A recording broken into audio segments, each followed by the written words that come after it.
This is the Power Producers Podcast, where we are refining and redefining the sales game. Rule number one is you have to believe in yourself. You're the only one who doesn't think you belong in this appointment. The prospect has already validated your existence by scheduling time with you. Get it through your head you belong here, go in there, crush it, and close the deal. A place where sales professionals can come to learn from other sales professionals and thought leaders that have mastered their craft. The difference between a good salesperson and a best-in-class salesperson is only 2 minutes. By spending an extra 2 minutes on what you might think is a mundane task in the sales game, you separate yourselves from the pack, you grow your book of business, you close more deals, and you retain your accounts. As well as their peers who are still striving for perfection to achieve their why. I have a wife and 4 kids. Failure is not an option. Real sales professionals, real stories, real results. Are you ready? Hey, everybody. Welcome to the Power Producers Podcast, where we are refining and redefining the sales game. And today we have Mr. Simon Severino from Strategy Sprints.com to talk to us about how to take your game to the next level. What's going on, Simon? Excited to be here. Hello, everybody. You have got a massive stack of books behind you. Is that real or is that fake? Because that looks like a bad game of Jenga getting ready to happen. It is real. It has survived 2 boys. And it's like, you remember the CD racks? It's kind of something like that from an Italian designer for books. Okay, well, that makes me feel better. I thought those were just, you had perfectly placed all of those to where they would stay in that shape. And I couldn't imagine, knowing my kids, how that would ever happen. Yeah. That would be so much better. There you go. Well, listen, man, before we get into the meat of conversation, why don't you give everybody just sort of your story as to who you are and how you got to where you are today with Strategy Sprints. Sure, thank you. So I started 17 years ago as a management consultant, very typically junior consultant, senior consultant, junior project manager, senior project manager, principal, and then having a miserable life across the globe. So I wanted to escape that kind of world and started my own company. And there were things that I found out being a client that I was not okay with. For example, for my own company, when hiring a coach, I wouldn't want to wait for 3 weeks until they fly to my city and then have an 8 hours workshop. And especially I didn't want to pay for blah, blah, blah. So I go, what do I really need as a business owner? First, I don't have the time for workshops. And I need templates. That's what I need. Give me a proven blueprint and then let me run with it. And give me the chance 15 to 20 times per day to test something, come back with the numbers, and then let's decide together based on these numbers. That's what I was looking for. And that was not out there. I didn't see such a coaching system anywhere for sales or for business owners. And so I created it for myself. And then bit by bit, people were, hey, Simon, this template on how to do an email funnel, I like that. Can I have that? Sure, please. And then, hey, Simon, this sales tracker, that's amazing. Can I have that? Sure. And so bit by bit, we started sharing our own templates. And now we are the template guys. We have 274 templates and we share them with our clients. And that's why they can get stuff done faster, because they don't start with nothing. They start with something. They copy it. It's Google spreadsheet. It's make a copy, make it your own, insert your own, go out there, test it 5 times, improve. And that's how our clients now have real value. They don't have to wait for 3 weeks until I fly to their city, because we don't fly anymore. We have the templates, we share them, and we are 24/7 there for them, like Spider-Man and the chair guy. You remember Spider-Man and the guy in the chair? So Spider-Man is out there on the front line and says, should I kick the left door? Should I kick the right door? And the guy in the chair says, give me a second. And then says, the left one. And then Spider-Man kicks the left one because entrepreneurs don't have time to run analysis, right? And we are out there, we have to take decisions, many per day, and we need decision support. So of all the templates that you've created, what's your favorite and what problem did that solve? My favorite one is the Equalizer that I will even share with you guys at the end of the Equalizer. Yeah. Yeah, that's hot. The Equalizer is so cool. And the problem that it solves is where can I cut costs this month and at the same time swim out of competition? So becoming more unique and cutting costs at once. That's what the Equalizer does. And it's called Equalizer because my picture is a picture of a DJ. You give more bass, less snare, then you cut something completely, and that makes the magic of the music. And with the business owner, that's my spreadsheet. It's my budgeting spreadsheet. Less LinkedIn ads, more webinars, whatever it is, you cut here, you put it into there. You cut here, you put it into there. That's my monthly budgeting. And I found this really boring for many years and trying to avoid that. But now that I have found the power of it, cutting costs and investing in the right things, that's powerful. If you pick the right things, first, cutting costs will make you more lean and more resilient, which in these times is really important. And finding the right things that are working for you and doubling down on that, what you have cut from that one part, reinvest this in what's currently working. That makes you outswim your competition because you are already good at that. Now you're doubling efforts and budget. You will outperform them. So I've got a question based on some of the comments you've made. I assume you work with a lot of businesses that are e-commerce companies. Is that accurate? Because you're talking, or are you basically looking to work with people for lead generation, period? Because when you say ClickFunnels, I immediately think, I understand that progression. I understand how the offer works and how you get people to scale up from there. But here's why I'm asking the question. One of the things that's happening in the insurance community right now is the advancement of technology and what's called quote bind issue technology. Meaning you can go to a website, you can key in some information, you can get a quote if you want to buy that. And I'm not talking about going to Progressive or Geico. I'm talking about going to an independent insurance agency similar to what I own and where Kyle works with me. They can go to a website, they can key in their information, they can get a quote, they can choose to pay for it online, have their coverage bound and the policy issued literally in a matter of minutes. Now, that doesn't work that way across the board for all types of insurance that you can buy, but for a subset of personal lines, for home, auto, those types of things, as well as smaller commercial and very specific needs, this is a very rapidly growing segment of our business. How would your system help someone who's looking to grow their online presence if their goal was to take something like small insurance policies that have basically become commoditized transactions and scale a business by driving traffic there? Great question. So back to the Equalizer, I would do the first question of the Equalizer is what else can they do? And that's how you spot the commodity immediately. Because if it's a commodity, really there is just one thing that you can do, automate and increase volume. That's it. Dominate the market quicker than the others and go for 100,000 users right now in that market. That's the only thing you can do. And the benefit, the Equalizer will tell you what's the problem that you are solving. With commodity, the only problem that you're solving is quick and cheap. So yeah, then do it quick and cheap. And then you know your strategy, and it's very clear what the tactics will be, volume and speed. And the internal processes will be all automated and some of them semi-automated.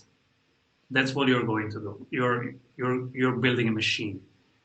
If at the beginning, when you ask the Equalizer, what problem are you solving? If it says you are solving the problem of de-risking financial decisions or keeping a complex family situation safe or any other benefits, then we are in the high ticket B2B space.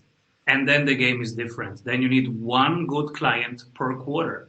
I had today somebody from the insurance business and they said, I need one good client per quarter. So that's also insurance business, going for a high ticket B2B offer where you just need a couple clients per year to make a living. And that's a completely different ballgame and completely different sales. So the first thing to find out is, okay, who are you going to serve? What's their pain? And what's the benefit? And can you be number one in solving that? And then it can be a low ticket B2C. It can be low ticket B2B. It can be high ticket B2B. What you come up with. We are best with high ticket B2B offers. That's where we are best. We work with consultancies, wealth advisors, financial institutions that want to reinvent the game. And one main question that they have right now is, okay, banking is necessary, but banks are not. What am I going to do next year? Okay, financing is important, but financing agencies are not to the user. Mm-hmm. So what really is our role? What is the function of the insurance agency, of the financial advisor in the year 2021 and 2022? That is the question. And that is a strategic question. This is what we're discussing with people right now. And then when we get that, then it's around the business model. Okay, is the business model quick machine or is the business model high touch trusted advisor? One of our clients is inventing right now a new solution to the old problem. You get a new client as an insurance company, and now you need all these papers.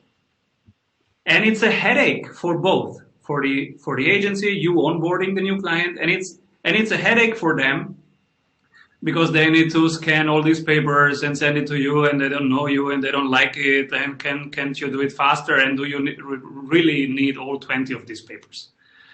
And so what they have created is a one-click solution that is now in Series A funding, and on the iPad, with 2 clicks, they onboard every client, and it automatically collects all the data from everywhere in a couple seconds. So that's a good solution, and it's a new angle to an old problem in that industry. So I think the work right now is finding the new angle to the evergreen problems. I agree with you wholeheartedly. I mean, you're basically preaching the same sermon I tell people every week. You can't be a product salesman. You've got to be a problem solver. And the first step in anything you do needs to be identify the problem that you want to solve and then figure out what your pathway is to solve that problem going forward. So, I'm very interested in, especially with the business to business, larger ticket items, what that looks like. I would be interested in, obviously not going to ask you on air, but I have a feeling I know who your client is that's solving that problem in the insurance space, because there's several right now that are looking to tackle the same issue, and it'll be an interesting journey to see who comes to the top of the mountain first. Absolutely. I don't speak about my clients, but they speak about themselves. So on our website, many of them, I think 65 of them, are describing their journey in sprints with us. It's strategysprints.com/love. So if they describe it, it's fine. I don't talk about clients. Absolutely. And I would never ask you to do that live. Talk to me a little bit about how you came up with the name Strategy Sprints. Yeah, so, I go to this office, I say, hey, I want to start my own company, and they ask you, okay, name. And I had a couple hours to think about it, and I was like, what do I stand for? I had 17 years of strategy advisory, so, I'm the strategy guy. But I also knew that strategy in the traditional way is broken. Is focusing on the wrong things, it's too expensive, it's too slow, and it's not really helping the modern business owner. So I was like, it needs to be smaller, faster, and more applicable. Sprint. And that's how we came up with Strategy Sprints. And for years, I was using it. I was like, oh, I'm not a branding specialist. I hope it's a good name. My only thing was it shouldn't have my name, because if I scale it, I want everybody to identify with it. So just know Severino Consulting. It should be bigger. It should be around the idea, not about the people. And then for years, I was like, oh, I hope I picked the right name. I hope I picked the right name. And I was so happy when this year I got my first publishing deal for writing the book. And they asked me what will be the title. I go Strategy Sprints. And they say, you got the deal. It's iconic. There you go. Yeah. There you go. So I'm back. Boy, I didn't even announce you were gone. Well, whatever. We got some crazy weather going on up here. I'm not sure what's going on, but anyways. It killed us in the middle of the night last night. It was brutal. So, Simon, when you engage with a company that wants to use your services, what is one of the biggest mistakes that you find most of them are making without your advice? Mistake number one, doing too many activities, working too much. And that is linked to mistake number two, not getting their own data every 7 days. And when I say their own data, I mean the marketing numbers, 3 to 5 marketing numbers, 3 to 5 operations numbers, and 3 to 5 sales numbers every 7 days in one simple dashboard with 3 fields: marketing, operations, sales. This is the main mistake. It's so simple, but because it's simple, it's hiding in plain sight. Everybody wants complicated reports out of HubSpot and Salesforce every month. The super complicated P&L 8 levels breakdown every year. Well, that doesn't help you right now because you don't take decisions every month.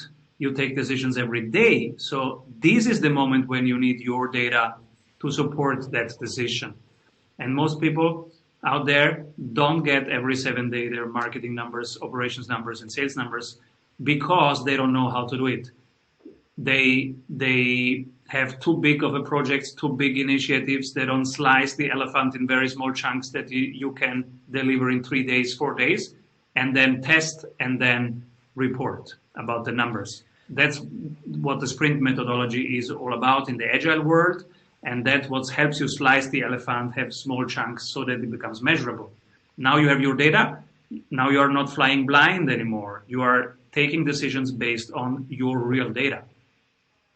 So what kind of data are you looking for? What are these data points that you think are important to look at on a weekly basis in the marketing and sales sectors and operations? Typical marketing numbers are number of new subscribers on our email list per week, number of people that went on our website, wanted something and jumped off, number of people who went on the website and downloaded 3 PDFs in 1 hour.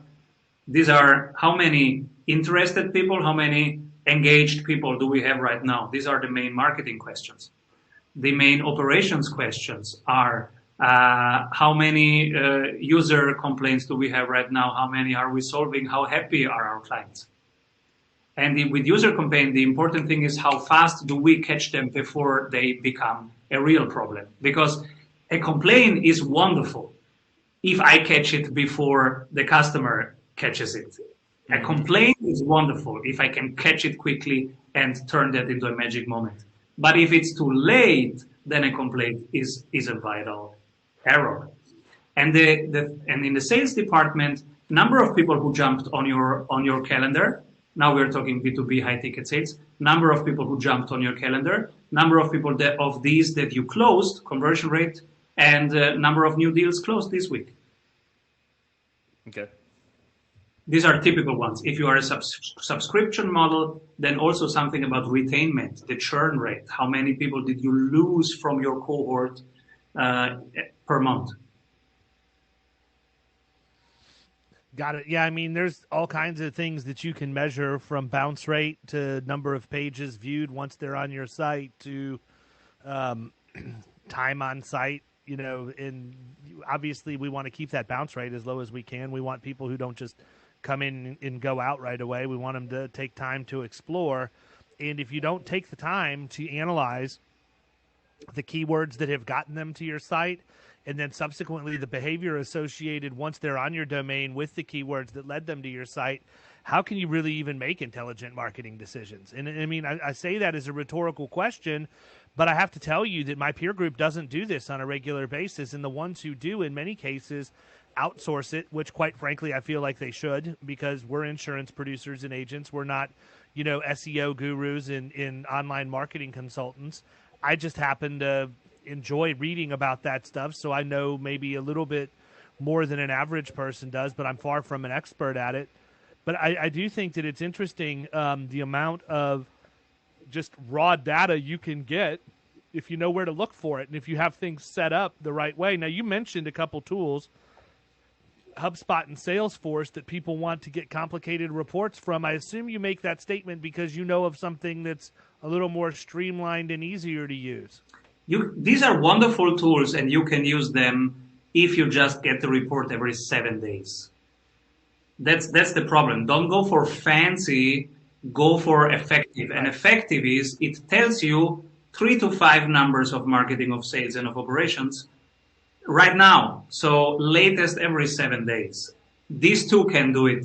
Simpler things can also do it. We use Close, for example, that can do it. Most CRM systems can do it. Just keep it simple, stick to the numbers, and improve them by 1% every week. That's the important thing to do. Because sometimes you say, oh, well, we have this huge fancy CRM system, so, well, we are doing it, Simon. No, you're doing nothing. You are waiting for 30 days to get your data. That's old data. Old. If somebody was on your website today, clicked 3 PDFs, tried to buy something, then the dog barked, he went out of the cart, and he's now biking, somebody needs to call them right now. Yeah, or I mean, that's when, then you get involved with abandoned cart emails and all of the other things that come up, plus retargeting for cross-selling offers and all of the other things. From the insurance world, I know that there are a lot of people who want to understand how much their website is doing for them. In transparency, I don't feel like a lot of people understand exactly what their website's doing for them because they want to know, but they don't want to take the time to learn. So even if they were to get numbers, I don't know that they would understand what they would need to do. And I'm not saying this to denigrate our constituency on the show that listens to us. I'm just being transparent about the average agent out there not really knowing where to start and what numbers to look at. So the question is this: if you take somebody who has never taken the time to look at key performance indicators for their website, let's just assume that this is either people who are coming because there was a call to action in an email where they could get an ebook or a white paper or some sort of a resource, or people who are coming to buy a product, two very different things. People may be responding to paid traffic that's an advertisement, that's a click to take them to a landing page to start a quote, which would be a very obvious path to the sales process, as opposed to reading blogs and educating, or writing blogs rather, and educating your client base. What are the top 3 to 5 things? Because you talk about numbers to be looking for, what are those top 3 or 5 that anybody who has a website that is in business should be looking at to optimize the first time they look at them? Website, I would go for how many people were today on our website. How many of these people are really interested? And where do I find them? This would be my 3 main numbers to get, informations to get. These are the 3 main data points. If you then want to also have an agency doing work for you, which I think is good. I have an agency doing SEO work for us, even if a website is not such an important part of our sales funnel. But I have an agency improving our keywords, our ranking for specific keywords. We check every 7 days the bounce rate. We check, but the bounce rate doesn't really tell me a lot. I want it to be low instead of high, but it doesn't tell me a lot. We check the trust flow, which means how many trustable websites link to us. And we measure the citation flow, how many people quote us, cite us, use our name or our brands or products on their website. So these are things that we track in terms of website. Also, we go to the Google speed test site and make a speed test, both desktop and mobile.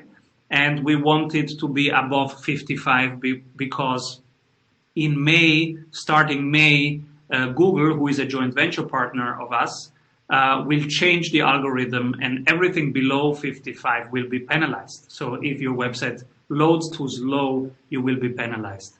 We also go to Google My Business and have that always updated with pictures, with offers. You can even post there, and we answer every single review.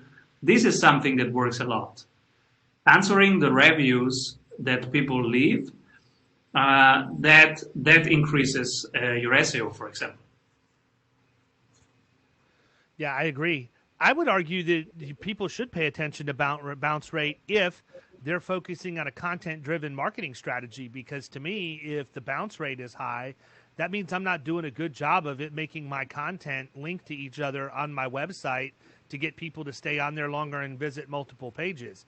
And if you have a high-ticket business-to-business offer and you're educating people through written content or a video wall on your website or whatever else, your goal should be to get those people to consume as much of that as you possibly can. So to me, one of the two things I look at, or two of the most important things that I look at, are A, my bounce rate, but also the average number of pages visited. The higher the number of pages visited tells me that the people are consuming that content, they're enjoying what they're getting, that I'm actually accomplishing my mission of educating them to where they can go and search for the next thing, and then ultimately drive us to the point where we can have a conversation about doing business with each other. And it's a slower process than if I were to have my e-commerce site. My e-commerce site is to get somebody to get there, make a quick decision that they can't live without what I have them progress through the funnel, have it be a low-lying offer, then move into something intermediate, and then ultimately sell them either something subscription-based or my entire course is basically right out of the ClickFunnels playbook. And, I would be looking at different metrics for a business that way. So I think that it's important for the people with agencies, insurance agencies out there to understand that, you probably need to look at about 3 to 5 things. And, the 3 to 5 things that are important to me may not be the 3 to 5 things that are important to you. If you're heavy on e-commerce and driving digital, using digital advertising to drive traffic to landing pages with the specific goal of capturing somebody's information or getting them to begin the buyer's journey, it's a whole different animal than somebody selling a larger middle market account and realizing that they have to continuously generate content with good anchor text and keywords to get people to discover your site and then keep them there when you go. So, that's my take on what it looks like in the insurance space. The numbers tell us. I don't want a specifically low bounce rate. I want their email address, and I'm not in the e-commerce space. I'm a consulting company, but I nurture over 12 days of sending them content after they said I want content. And there are also people that read the blog, but these people usually are just searching for a specific information. And there are better people at writing a lot of blogs. We do content on YouTube, and then from YouTube bring them to the website. Every funnel has its own epic, its own flow. And as you say, pick your 3 to 5 KPIs and improve them. Yeah, absolutely. When I look at it, my ideal client is going to spend $500,000 buying commercial insurance from my agency. In many cases, that's a 12 to 18 month process. So I'm not going to drip on somebody over 12 days just because I'm going to run off somebody that could ultimately be a really good client for me. Now, if I have somebody that is a smaller business that needs insurance so that they can get out and do work, or maybe it's somebody who's just going into business and they're Googling or they're going on YouTube and they're looking for answers to questions or whatever else. That is a much quicker process. And to your point, you have to drip on those people for literally 12 days, may even be too long in many cases, because I'm competing against the person who says, we'll save you 15% for 15 minutes or less. In many cases for us, it's just a matter of minutes. So in that situation, bounce rate's completely irrelevant. My only goal is I just want to get your name, your email address, and what you're looking for so that I can make effective marketing decisions as to which one of our automation sequences you can get into so that ultimately I can engage with you in a buying conversation. And you know what's funny? The long sales cycle in B2B complex sales that was 12 to 18 months, now with new technology can be much shortened. What you can think about is how to intensify the relationship with all that we have. So sending an email that sends to your latest podcast episode. In the podcast episode, asking a question. The question get answered, and next day you put together a survey of all the questions that they did and summarize it on LinkedIn. The next email sends them to your LinkedIn poll, which has the results of the survey. You see where I'm going? 6 of these emails can create 6 contact points in a quality that traditionally we would need to fly to a conference and spend 3 days on that conference with them. And now both because conferences are not there right now in lockdown, and also because email and video can do that, and audio, and we as podcasters, we know the power of audio, we can create 8 to 14 contact points, which is the average complex sales number of interactions that you need, in shorter time. This is what we call increasing the frequency of the sales. It's the third lever in our program. The first one is increasing conversion rate on current leads. The second one is increasing the price via a better positioning. And the third one is increasing the frequency by shortening the sales cycle massively with video, audio, and all the content. If you are also writing, put in some articles, put in some PDFs, do a webinar on top, you can create 8 to 14 contact points in a very short amount of time. How many or too many? Great question. So our partner Google has some numbers on this. They just published a study which says, hey, the funnels, traditional funnels like you are doing it, guys, they are not so linear anymore. So we had all these numbers about the linear funnel. How many emails is the right sequence of emails? What is not enough? What is too much? And now they have basically said, forget the number because it's not linear anymore.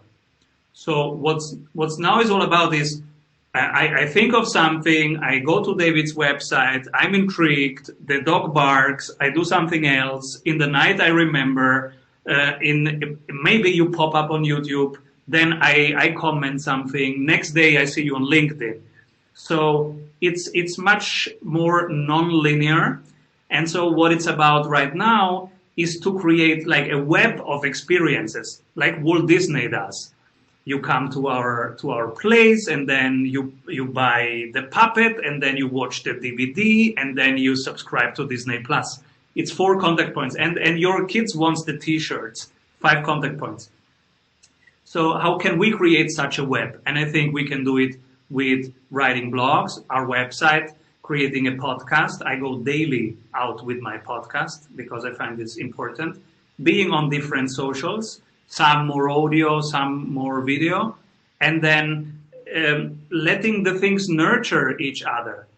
We have one-to-one implementations, we have group coachings, we have a community of 900 people in a private Facebook group, we have Slack groups, we have mastermind groups, we have the daily podcast, and we invite these people to the other things. So when I have a very cool podcast guest, I say, hey, don't you want to jump into my mastermind? You can rock the stage for 1 hour.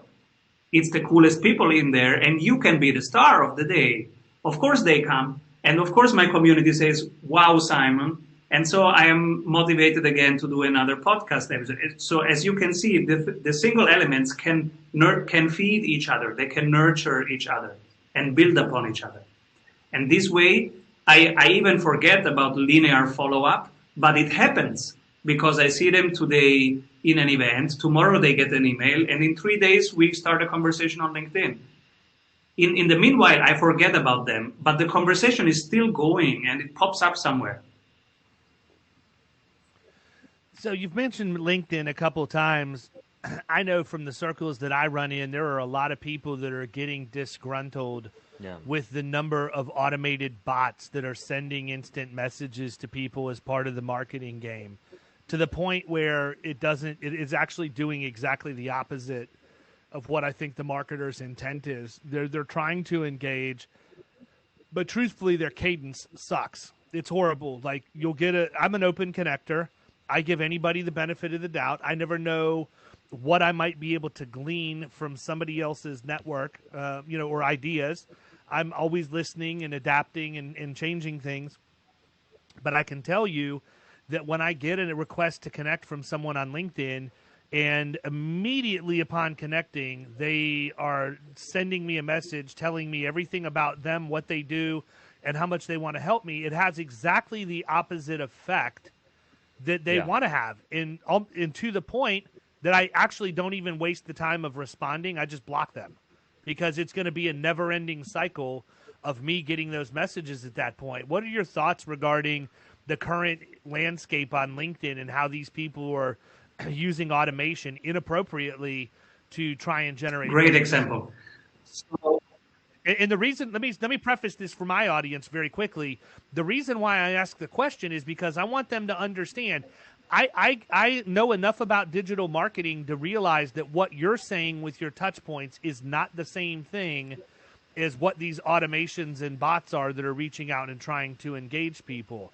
And so I don't want people to listen to what your answer is going to be coming through the filter that you're participating in this, because it doesn't sound to me like you are. It sounds to me like you've actually got this figured out with a good cadence that will lead people to connect with you and to engage with you without being overly obnoxious about it. So we have a LinkedIn also as one of our distribution channels, but it's changing every couple months, because we listen closely to what's needed, to how the conversation needs to run. What our philosophy in creating these 8 to 14 touch points is, it should be like you talk to a friend. So vulnerability, real and interesting. So we want to create curiosity and a state of openness and, hey, tell me more.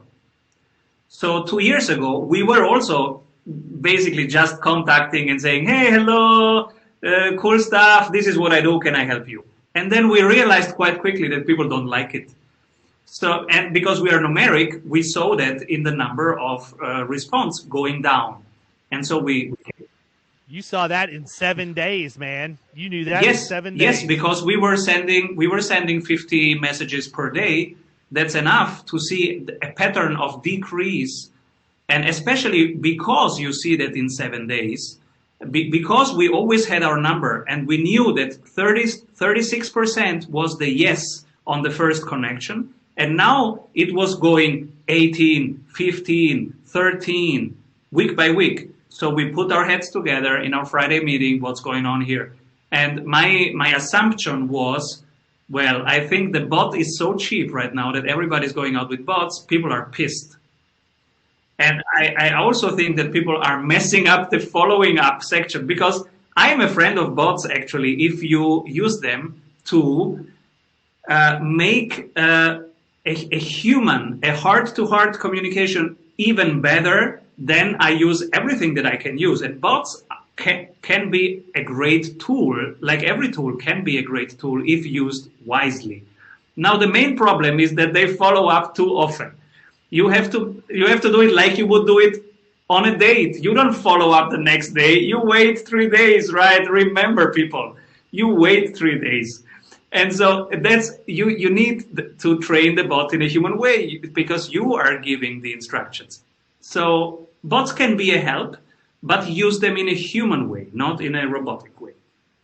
And I think what you said was important, because if you weren't looking at the results every 7 days, you would have waited a month, and you would have probably done even more damage by waiting that long. I mean, out of everything that you've said, that's one of the most most important things that I would want everybody to hear. That is, don't view this stuff so frequently. It doesn't need to be something you review on a daily basis, because it becomes difficult to identify trends. You're really only comparing yesterday versus today. That's not really going to help you much. But by looking over the course of a week, you're able to do this more frequently, number one. And number two, you get the benefit of having a week's worth of data that you can use and then compare whole weeks against each other. That makes it a lot easier in the decision-making process, but much different than doing it every 30 days, because you need to be able to course correct quickly. So, I mean, I think that's fairly genius of how you guys have this set up in terms of the timing. That's why we have these 7 days. And sometimes my colleagues say, well, let's move our meeting on Tuesday and let's measure on Tuesday. And then I always go, no, always on Friday, because only, like you say, if we set the parameters, if we keep the parameters the same, only then we can see the variations in numbers. Because if you start measuring on Tuesday, then you have changed the parameters, and then you don't have the same degree of information coming out of your data. Well, yeah, the other thing, too, is if you're comparing week versus week, you can see what Tuesday looks like compared to Tuesday, Wednesday compared to Wednesday, because you and I both know that depending on what day and time and all of that, traffic patterns are different. There's a lot of really good artificial intelligence out there right now that will do that. I mean, I don't know if you're familiar with the product Lately.ai, but it's a product that I use inside of the agency, and it's nice because when you write a blog post or anything like that, you can go in, share the link, it goes to the website, it looks at the blog post, it captures 140 characters for them to make the social post with, it attaches the featured image, it gives you the shortened link, and it gives you the predetermined hashtags that you put in there. But the nice part about it is, if I go in with a blog post that's roughly 750 to 1,000 words, I can put that link in there, and it's going to generate 20 different social posts for me based off of that. From there, I have the ability to bulk schedule, and when I bulk schedule, I can either choose the time of day, or I can click the radio button that has them pick the time of day automatically. And I always have them pick it automatically because they're constantly crawling my social presence, and they can see when people are consuming content the most and make the most educated decision based off of what the data says to get that content published to where more people are going to see it. It's a really cool tool, and it's one that can be obnoxious if you let it be, because you really could post 20 posts a day if you wanted to. But understanding the cadence and how frequently things should go out, but then marrying that to the artificial intelligence and letting it look at your behaviors online, your audience's behaviors online, and making sure that the distribution channel matches the two of those is really something very powerful that would require a lot of my time if I were to measure any of that manually and have to try and figure it out myself. And it's a great example of a technology that makes a human thing more human, because if you don't use it, you're just sending it to everybody at the same time. If you are using it, they will check context by context where the need is, where the attention is, and when to better place it, which is much more human. This is what you would do with friends. You first check when they want to get stuff. Absolutely. Well, what have we not talked about that you want to talk about regarding strategy sprints and everything that you're doing right now? This is your chance to have the floor. Yeah, so what we do is exactly what we have done until now. We think first, how can we, from heart to heart, communicate the right thing that is answering now a real pain and serving a real need out there? And who do we serve? And then we go into a series of sprints of 7 days to measure what counts, to measure the main things. We want to know, are we moving in the right direction at the right pace? And this is done via KPIs. We have 3 habits: the daily habit, weekly habit, monthly habit, that we install with our clients. Daily habit is how do you spend your time and how can you spend it tomorrow more wisely? What can you cut, delegate, systemize, or automate?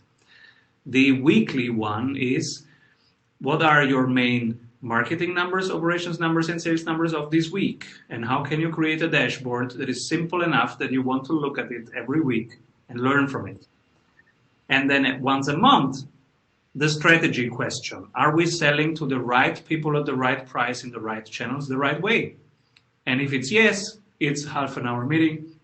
And if we find something relevant, then we have to dig deeper and solve that before we go into any other tactical question. And then we also ask once a month the mindset. How confident are we that we are the best solution to this problem from 1 to 100%? And if it's anything below 100%, we stop and we talk to each other deeply. We look each other in the eye and say, okay, do we need to improve the product or the distribution or what? Because if we are not 100%, nobody will be at 100%. So we have to be 100% sure, and if not, we have to make sure that we are sure, or we stop this. And so that's an important conversation to have once a month. And with these 3 habits, daily, weekly, and monthly, you have an operating system. And with this operating system, outside, stuff can change, stuff can go wrong, because it will, but you can react, because you catch it quickly, quicker than the customer. You can react upon it. You have a focus team because they have their own data. They know what to improve, and they have small cycles of improvement. And so nothing can really stop you, because you are quite unstoppable. Every 7 days you can course correct. Every 7 days you can take the right decision and execute on it. This really increases your return on luck, how I call it, your capacity to create many points for luck to happen, for the lucky punch to happen, because you don't know where it is, but if you measure every 7 days, you will find it. Got it. Well, listen, I want to be respectful of your time. We're coming up on almost an hour. You had mentioned you wanted to give something away at the end of this, so I want you to talk about that, and then I also want you to talk about how they can get it. So I have brought something which is my favorite tool, the Equalizer. And we do this. Yeah. The Equalizer. You're going to give me the Equalizer? The Equalizer. Oh, it's 25K people if you want to have it. And right here, you get it for free because you're friends of David. And it's at strategysprints.com/equalizer. It takes you half an hour. Do it with your team. You will find how to cut costs, where to cut costs, 10%, 20%, 30% costs right now in your business, where to reinvest that so that you swim out of your competition. You will be immune of competition and save time. It's just half an hour. It's a spreadsheet. And there is a 13 minutes video of me walking you through how I use that spreadsheet. That's it. No robots. And it's pretty cool. And you can grab it at strategysprints.com/equalizer. That's awesome, man. I can't believe you're giving away the Equalizer. If you people don't get out there and download the Equalizer and go through that process, you're just going to be unequal, I guess. I don't know. You got to get equalized. Simon, listen, it has been a pleasure having you on. I always enjoy talking about things that are going on from a marketing perspective, specifically digitally. I love talking about KPIs. You are 100% speaking my language, my friend, and it has been an honor and a privilege to have you on here, and I look forward to getting this out to our audience so they can go grab the Equalizer and make changes in their organization. Wish you nothing but the best, sir. Thank you again for spending time. Thank you so much. Keep rolling, everybody. You've been listening to the Power Producers Podcast. You can follow Killing Commercial Insurance on Facebook and YouTube. And if you want to take your game to the next level, check out our book, The Extra 2 Minutes, and our website, killingcommercial.com.